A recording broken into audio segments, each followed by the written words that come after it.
Hey everyone, today I will be showing you my deployable shield version 2. If you haven't seen version 1, definitely check that out so that you can see all the improvements that have been made.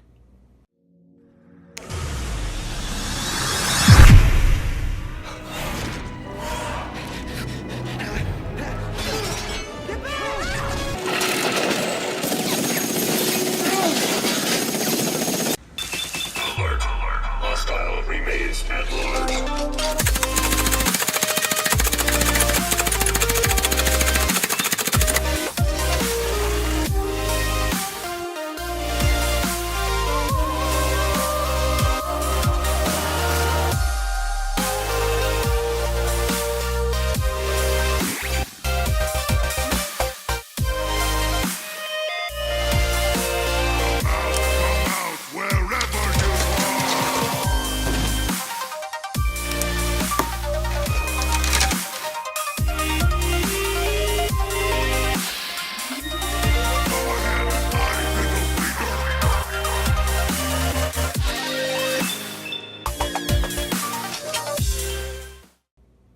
In this project, I've combined a few different skills, including 3D printing, laser cutting, mechanical design, and electronic circuitry.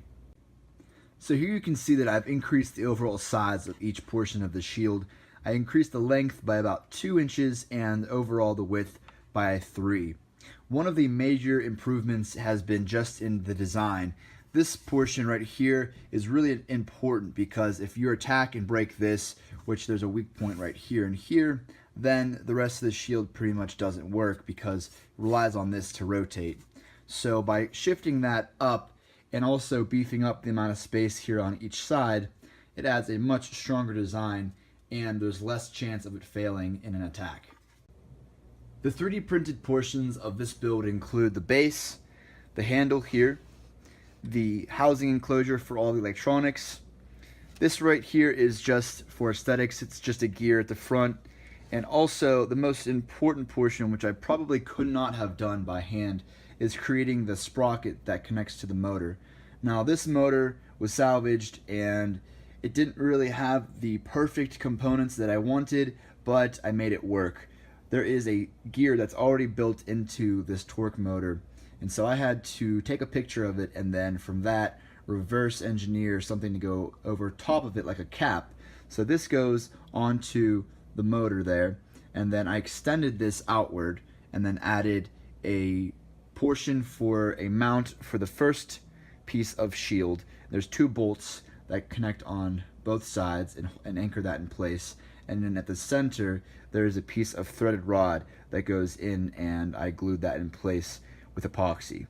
So you can kind of imagine this right here, you can kind of see it, and it's being sandwiched in between the base here and the motor because I created a sort of flared out edges, almost like a mushroom cap, to keep it in between. So it's kind of just hovering there, friction fit, but it works really well because it's sitting on the sprocket, and also this piece on the front acts as a support structure to the base, which is also 3D printed, and that connects to the base, the entire base right here. So this is kind of like the main portion that everything connects to. And then we have another piece here which just kind of acts as the board to hold your arm and to close it. So at this point, a lot of you are probably wondering what type of material I used. This is actually still wood. It's a little bit stronger, and I've added a carbon fiber vinyl. It's just an adhesive plastic, but it does look really nice, and I think that for a prototype this is the best thing and the smartest thing that I could have done, because carbon fiber is a very expensive material, and this isn't the only version that I had to come up with. This is just the final version of version 2. So there are a lot of things that I had to do and errors that I had to make and learn from in order to get to this point. So here's another close-up. You have the on switch here, and very sturdy because it's actually a worm gear and a torque motor, so it's not able to retract backwards, which is really nice. And then you switch that back and it closes, and then you just press this button. So So lots of ways that I can improve this. One of the ways I'm thinking is to add limit switches to the existing setup so that it can only go so far. This works, but I think it puts a little bit of strain on these sort of channels that I've laser cut out, and also to add buttons on the top here that would allow me to switch basically this to here. So maybe there'd be a master switch to turn the entire thing on. This would turn it left, this would turn it right, something along those lines. The only problem is that the way that this is set up is nice because there's no mix-up. If I want to deploy this, I have to slide this up and press the button. If I was gripping onto this, there's a possibility that with my sort of new upgrade that I have in mind with the two buttons up here, that I might accidentally press them at the wrong time.